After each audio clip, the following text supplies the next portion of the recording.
Roket dan mortir Rusia terekam menghancurkan benteng pasukan Ukraina di tengah hutan. Peluncur roket dan mortir dikerahkan ke posisi menembak dan melepaskan rentetan tembakan brutal. Rekamannya beredar di Telegram pada Senin 12 Juni 2023. Dalam keterangan unggahan disebutkan, inilah rekaman pekerjaan pasukan Rusia dalam menghancurkan nasionalis Ukraina di zona NVO. Drone merekam ledakan dan kepulan asap tebal pada benteng pasukan Ukraina. Selain itu ditampilkan pula dampak serangan, parit yang hancur lebur hingga mayat pasukan Ukraina yang bergelimpangan.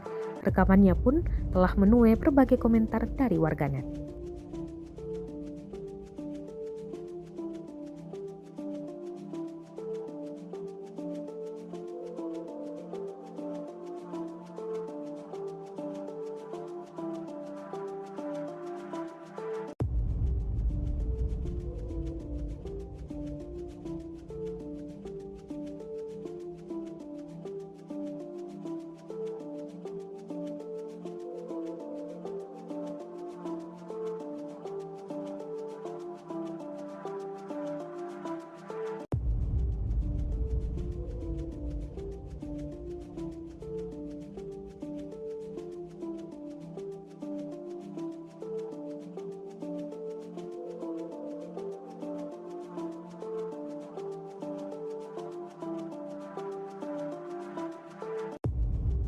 Terima kasih sudah nonton.